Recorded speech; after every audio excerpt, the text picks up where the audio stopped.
Proposant pour la deuxième table ronde consacrée à une deuxième solution, l'économie de la donnée, à Thierry Breton, président, directeur général d'Atos, ancien ministre de l'économie, ancien complice à Bercy, des finances et de l'industrie, me précise-t-il, mais également industriel, ancien président de Bull, de Thomson et de France Télécom. Marc Chemin, qui est directeur du planning stratégique, je ne sais pas où est Marc Chemin, il est là-bas, il arrive, du planning stratégique et coordinateur du plan Big Data. Il travaille aux côtés de Paul Hermelin chez Capgemini.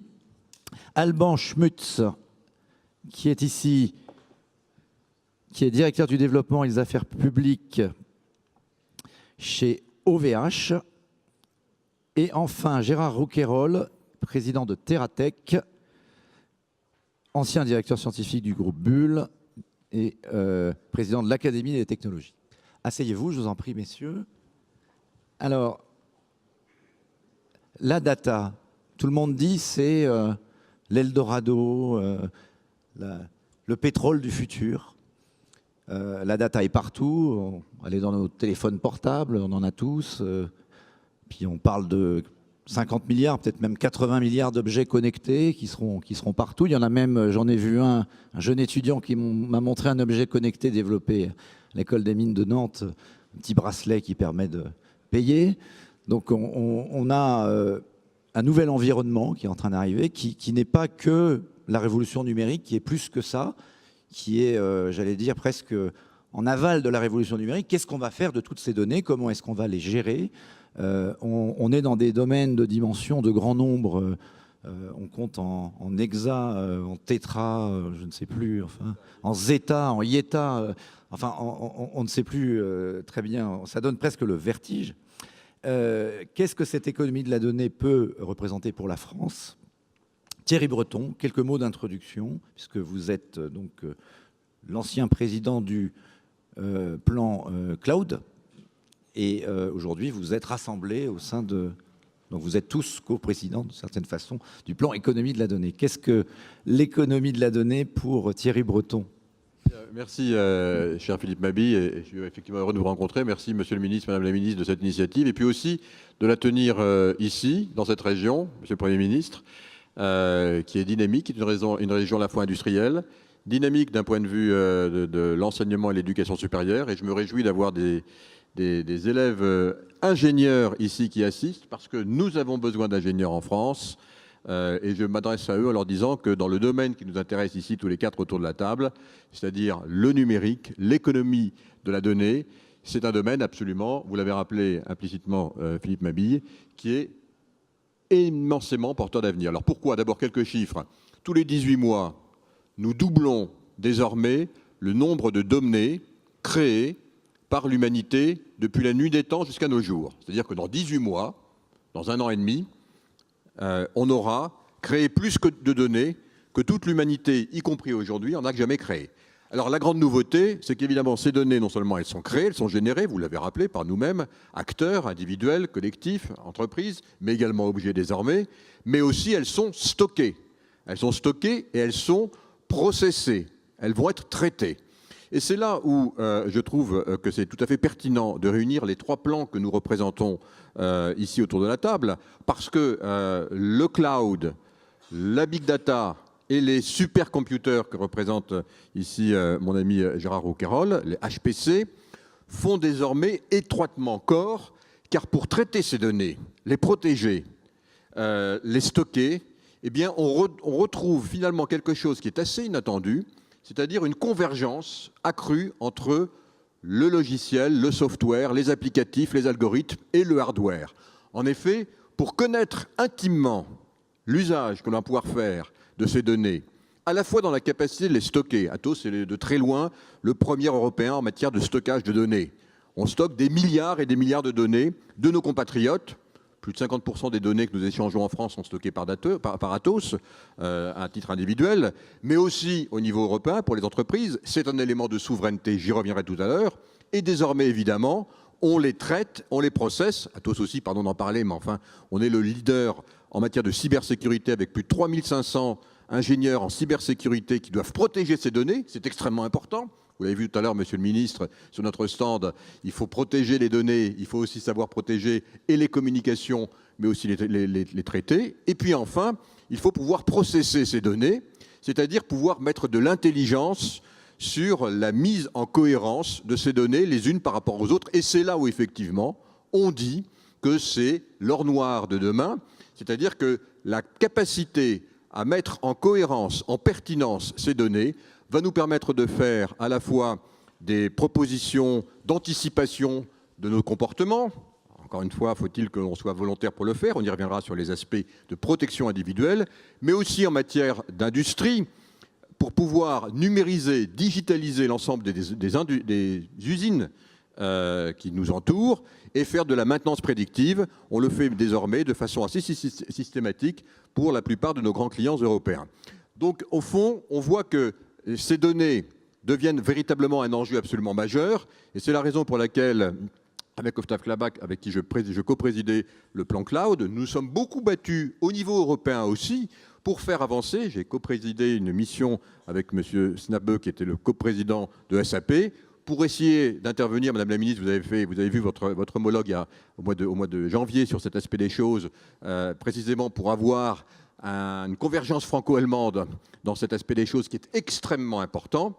Et effectivement, dire une chose simple, on y reviendra, les données produites par les Européens doivent être stockées, traitées, processées en Europe selon des lois européennes. Bien entendu, comme l'a rappelé le vice-président Ansip et le commissaire Oettinger, avec du reste Jean-Claude Juncker au début de ce mois, avec la perspective d'avoir une 5e dimension au niveau européen, c'est-à-dire la liberté des données, mais dans un espace qui est un corpus de règles qui soit homogène.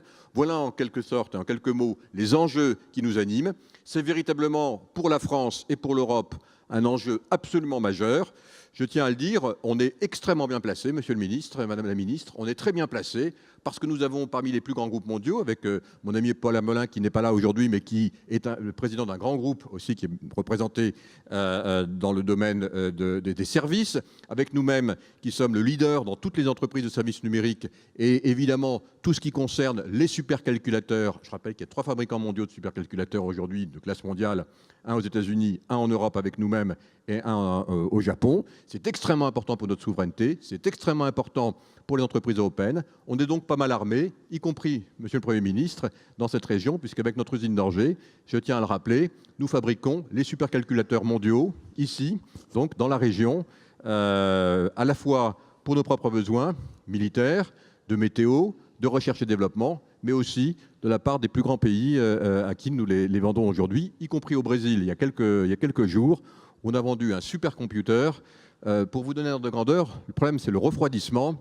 On travaille sur des computers tellement consommateurs d'énergie, Gérard le dira mieux que moi tout à l'heure, qu'aujourd'hui, pour ceux sur lesquels nous travaillons pour 2025, il faut une tranche de centrale nucléaire pour les refroidir. Donc vous voyez que là encore, on retrouve les problématiques de l'eau, on retrouve des tas de sujets, mais on n'a pas à rougir en France de ce que l'on fait et on est bien parti dans cette compétition du numérique.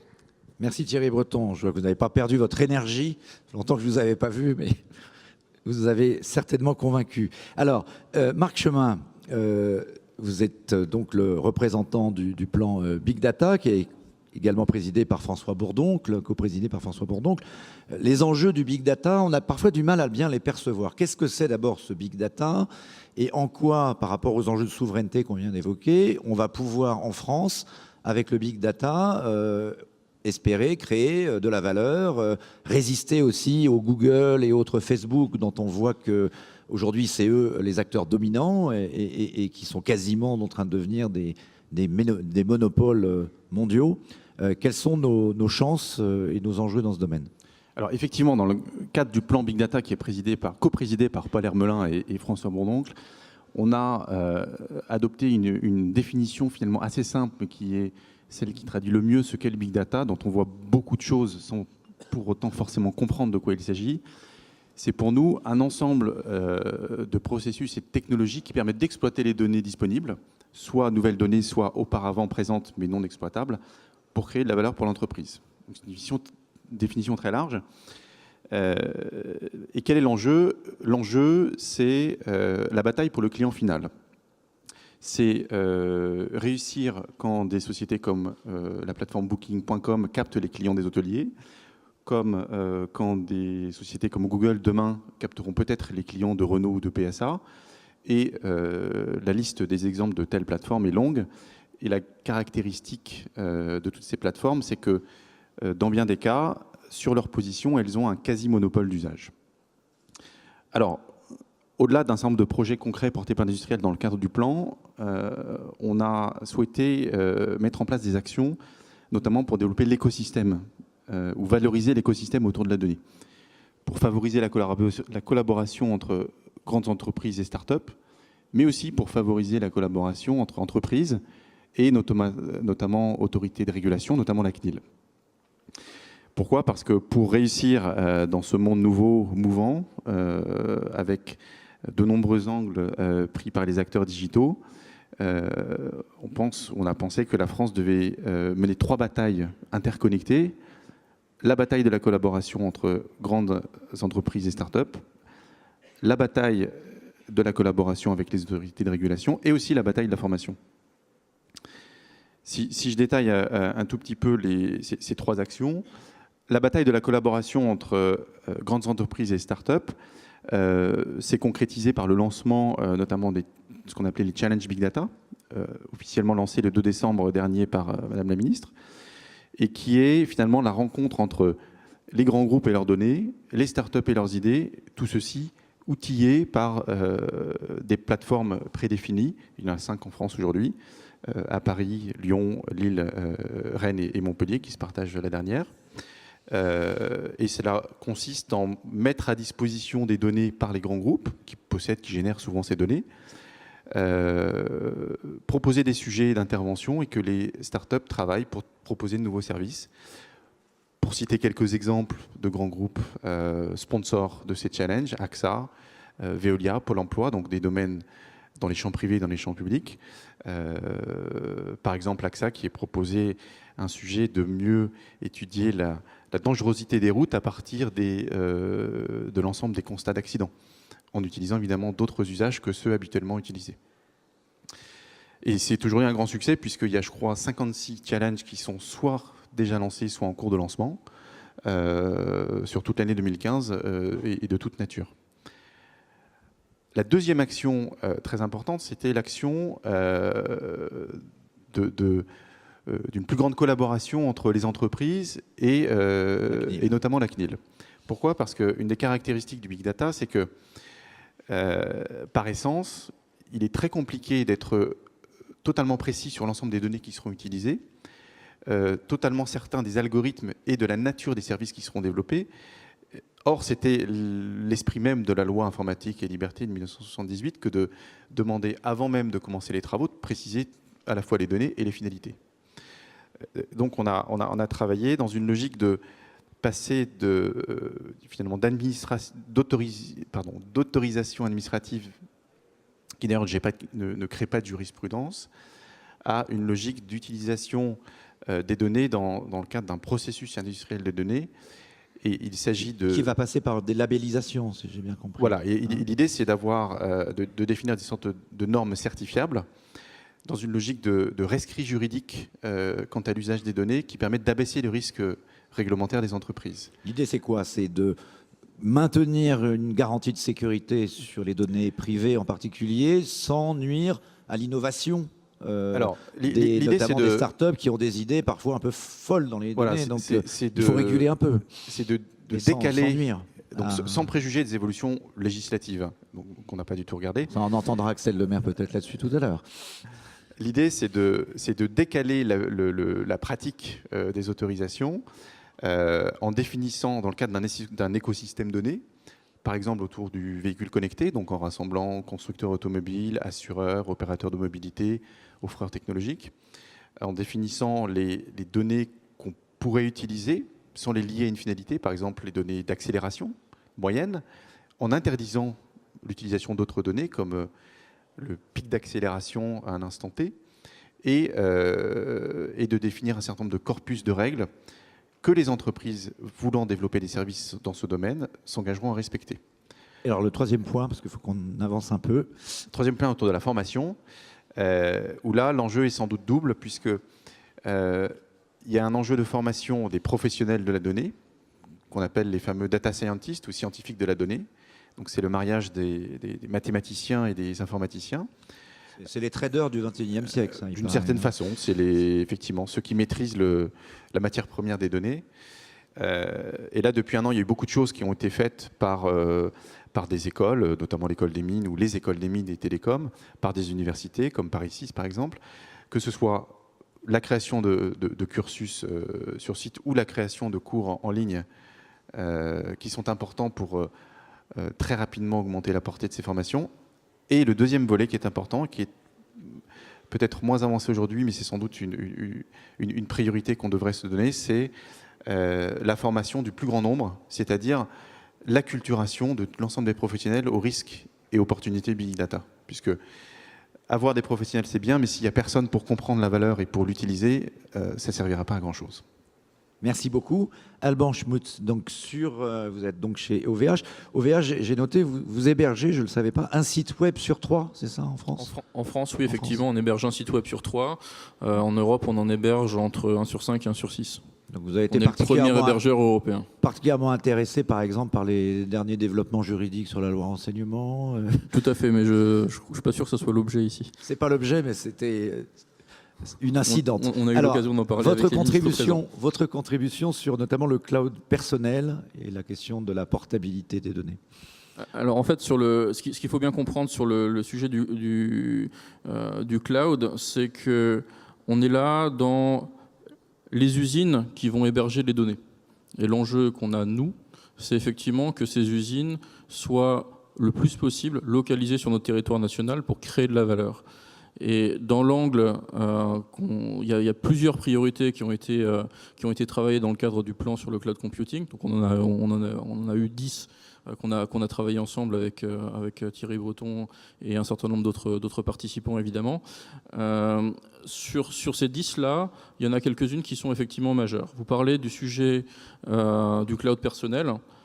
On a un enjeu qui est extrêmement important là-dessus, qui est de dire comment on va pouvoir redonner à l'utilisateur, aux citoyens, la main sur ces données. Et aujourd'hui, quand on parle effectivement de big data ou de gestion des données, etc., un des éléments, c'est que on ne sait pas ce qui est fait, par qui, comment c'est fait, etc. Donc l'enjeu, c'est comment redonner le pouvoir aux utilisateurs sur la gestion de leurs propres données. Donc ça, il y a un élément qui est extrêmement important. Et l'une des priorités, c'est effectivement le cloud personnel dans le cadre de ce plan. Et on a travaillé à en mettre en place un certain nombre d'actions dont vous entendrez probablement parler dans les mois qui viennent sur ce sujet-là. C'est-à-dire, au lieu d'avoir Dropbox ou Google Drive, ou je sais, c'est dans des fermes de données, je ne sais pas où, ça sera mon propre Dropbox, quoi. Ça va beaucoup plus loin que ça. On parlait tout à l'heure de la ville durable. Vous avez des objets connectés qui vont vous permettre de mieux utiliser l'électricité dans votre maison ou de devenir autoproducteur, potentiellement d'avoir des voitures demain qui seront plus ou moins assistées, plus ou moins autonomes, etc. Tout ça va générer des masses de données considérables autour de vous. Et je ne parle pas que de vos photos de vacances. Ces données-là, comment moi, utilisateur, je vais être capable de les récupérer et de choisir à qui je vais donner accès, pour faire quoi, effectivement, et tout à fait de manière complémentaire à ce qui a été dit tout à l'heure. Ça, c'est un enjeu extrêmement majeur. Et pour dire les choses de manière très concrète aussi là-dessus, c'est aujourd'hui l'ensemble des acteurs qui ne sont pas positionnés en Europe, qui ont leur siège de l'autre côté de l'Atlantique pour l'essentiel, ont un angle d'attaque qui est très la donnée, elle est chez moi, je deviens le possédant de votre donnée personnelle. La question, c'est comment on renverse la problématique pour créer aussi de la valeur ajoutée chez nous, parce que si on se base sur le même terrain de jeu, c'est pas sûr qu'on gagne. Alors que si on change effectivement le paradigme et qu'on rend la possession des données aux personnes plutôt que de les donner aux entreprises, on va être dans quelque chose qui est peut-être de nature à équilibrer les choses et de développer de nouveaux secteurs d'activité sur le territoire européen, sur le territoire français. Et ça, c'est une des actions majeures du plan sur le cloud. Il y en a d'autres. Merci beaucoup. On va écouter Gérard Rouquayrol qui n'a pas encore parlé. Depuis qu'on a arrêté les essais nucléaires à Mururoa, on a investi dans les supercalculateurs en France, mais ce n'est pas que pour cette raison. Thierry Breton en a dit un mot tout à l'heure. Quel est l'enjeu et la contribution? Et là aussi, dites-nous ce que la France, qui pèse effectivement assez fortement, et l'Europe aussi dans ce domaine, quelles ambitions on peut avoir, quelles sont et comment est-ce que ça peut contribuer finalement à cette économie numérique de demain d'être parmi les plus puissants du monde en matière de calcul de haute intensité? Bien sûr, et quelle est la place de notre pays dans ce jeu mondial? Je crois que c'est un des points importants. Vous évoquez la bombe atomique, pour faire simple.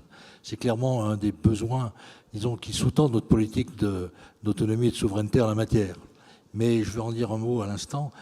Ce n'est qu'une application dont la part dans le marché de la haute performance ne fait que décroître, tant il est vrai que de nombreuses applications naissent tous les jours sur des domaines tout à fait inconnus. Vous avez de l'autre côté, à 10 mètres d'ici, un stand qui présente l'usage des supercalculateurs pour l'agroalimentaire. On est bien loin de la bombe atomique.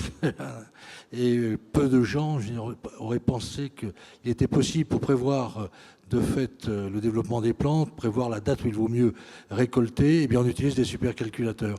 Eh bien c'est ce qui se fait, et c'est même, on peut dire, même une première mondiale qui se fait dans le cadre du plan supercalculateur, que de présenter ces résultats juste à 10 mètres pour ceux qui veulent bien aller voir. Un des enjeux, c'est l'accessibilité aussi aux PME. Il y a le problème d'accessibilité. Je voudrais quand même insister sur un point qui me semble tout à fait fondamental dans l'évolution de l'informatique. On est vraiment à une période charnière où les ruptures, que ce soit les ruptures technologiques ou les ruptures d'usage, sont considérables.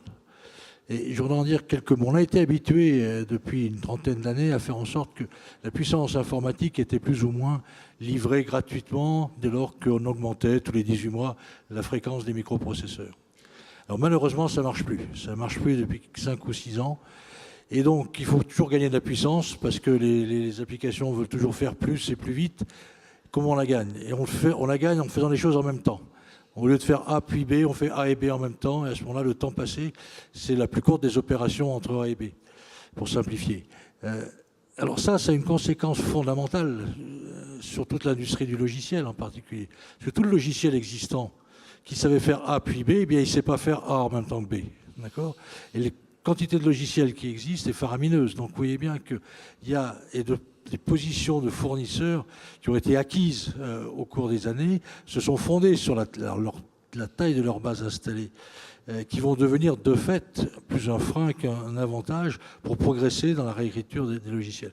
Donc là, il y a une opportunité considérable pour un pays comme la France et l'Europe de revenir et de venir conforter une position dans le grand jeu de la fourniture de la technologie numérique dans le monde. Et ça, c'est exceptionnel. Et un des points du plan supercalculateur, c'est justement de pouvoir saisir cette opportunité. Toujours de l'autre côté, à 10 mètres plus loin que le plan sur le végétal, vous avez le stand de Bull, par exemple. Stand de Bull, l'année prochaine, ils vont être capables d'avoir une machine développant 150 pétaflops pour une consommation énergétique maîtrisée, parce que le problème de consommation énergétique est un des points clés. 150 pétaflops, c'est 150 millions de milliards d'opérations par seconde. Et le jeu, comme le rappelait Thierry Breton, c'est, face aux États-Unis, au Japon, même à la Chine, d'être parmi les premiers à atteindre l'hexaflop, c'est-à-dire le milliard de milliards d'opérations par seconde. Ceux qui sont le plus en avance, c'est les Chinois. Hein, non, pas nécessairement. Pas Ils ont fait une machine, si vous voulez, les problèmes je ne veux pas m'étendre trop longtemps, mais le problème des benchmarks, comme on a dit, du parangonnage pour parler français, il est un peu biaisé. Alors les Chinois ont acheté beaucoup de processeurs et les ont interconnectés de manière assez fruste, ce qui fait que si on fait la somme de la puissance installée, ils tiennent le pompon. Ça ne mesure en fait que leur capacité d'achat de microprocesseurs, pas l'intelligence qui est dans la machine. Si un mot sur l'accessibilité, parce que c'est important. Alors, aux PME, aux start-up de ces capacités énormes. Voilà, à cette rupture technologique qui rebat les cartes, s'ajoute une rupture, disons, de la nature du marché. Sur 2 plans. Quelles sont les nouvelles applications et quels sont les acteurs qui peuvent accéder à cette puissance de calcul? Alors, sur le plan des applications, j'ai cité l'agroalimentaire, mais on peut citer la santé, on peut citer l'urbanisme, on peut citer l'analyse de risque, l'analyse marketing et tout ce qui se base, comme elle a été dit jusqu'à présent, sur l'exploitation de la donnée pour faire de la prédiction statistique. La prédiction statistique devient un outil d'utilisation des supercalculateurs fantastique à travers les données qui existent et qui sont captés en particulier sur Internet. L'autre point, c'est l'usage et par qui de ces infrastructures. Vous pensez bien qu'un supercalculateur, ça ne s'achète pas à la FNAC. Hein, c'est très gros, ça me demande beaucoup d'électricité, de gens pour faire fonctionner ces énormes machines. Et donc les coûts ne sont pas à la portée d'une petite entreprise, ni même d'un ETI. Certes, quelques grands groupes en France ont la capacité d'acheter les machines les plus puissantes dans le monde, Total l'a fait en particulier, mais c'est clairement pas à la portée d'une petite entreprise. Donc du coup, le partage des coûts est tout à fait fondamental pour permettre aux petites entreprises de calculer. Et c'est pas parce qu'on est une petite entreprise qu'on a des petits problèmes à résoudre. Hein, on peut être petite entreprise et avoir des gros problèmes à résoudre. Donc utiliser beaucoup de puissance de calcul.